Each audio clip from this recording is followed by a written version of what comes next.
Duty এদিকে যখন চলমান আসি তখন এখানে আমি এসে একটা সিএনজি পাই। সিএনজি কে জিজ্ঞেস করি, ভাই তুমি এত রাতে এখানে কেন? উনি বললো যে আমি যাত্রী পাইছি, যাত্রী নামাই দিছি। কোথায় তোমার যাত্রী? কয়ে চলে গেছে। পরে এরা তাকায় দেখে সিএনজির ভিতরে একটা গোস্তের রান পইরা আছে। কয় কি ওস্তাদ, এরা বলতেছে যে এটা তো গোস্তের রান। তখন এরা আবার এই দরজাটা গেটটা লাগানো ছিল, লাগানো থাকার কারণে ওরা ওই দিক দিয়ে পা দেখছে, জ্যোৎস্নার রাত তাদের রাত পা দেখছে। তখন কয়েক দেখে ভিতরে মানুষ। তখন আমরা দরজাটা অনেক কষ্ট করে ধাক্কা দিয়ে খুলতে খুলতে ওরা তখন আমাদেরকে দেখে ওয়াল টপ খায় চারজন পার হয়ে চলে যায়। তখন এখানে যে সিএনজি ড্রাইভার একটা রান উঠাইছে। তখন আমরা মাংসগুলোর কাছে গেলে আমি বলতেছি যে এখানে এতগুলো গরু জবাই করছে রে। পরে এরা বলতেছে যে না, এটা গরুর মাংস নয়, দেখেন আপনি ভালো করে চেহারা দেখেন, ওই পা গুলো দেখা যাচ্ছে ওখানে গরুর ঘোড়ার ঠ্যাং।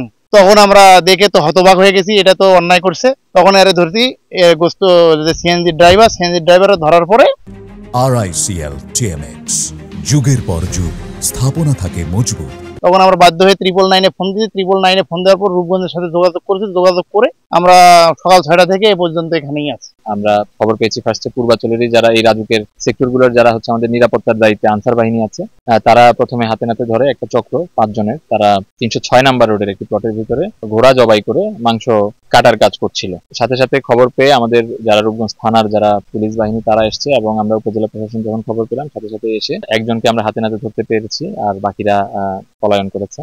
তো এখানে যেটা আমরা দেখতে পেলাম, এখানে 5টা ঘোড়া তারা জবাই করেছে। এটি মধ্যরাতেই জবাই করেছে বলে আমরা জানতে পারছি, এবং জবাই করে এটি দেশের বিভিন্ন স্থানে, বিশেষ করে ঢাকার আশপাশে গাজীপুর, কিশোরগঞ্জ কিংবা ঢাকার নিকটবর্তী যেসব এলাকা সেগুলোতে বিভিন্ন দিকে গরুর মাংস বলে হচ্ছে বিক্রয় করার জন্য সেগুলো সিএনজিতে করে পাঠানোর ব্যবস্থা করছিল। এর মধ্যেই তারা আনসারের হাতে ধৃত হয়। ঘোড়ার মাংস এমনিতেই বাংলাদেশ সরকার কর্তৃক অনুমোদিত কোনো হচ্ছে ভক্ষণযোগ্য মাংস নয়। এটি আমরা এই জন্য তাদের যে আসামিকে ধৃত করেছি তাকে আইনের আওতায় আনা হয়েছে, এবং সে স্বীকার করেছে যে এই ঘোড়ার মাংস গরুর মাংস বলে হচ্ছে বিক্রয় করার জন্য এখানে প্রসেস চলমান ছিল।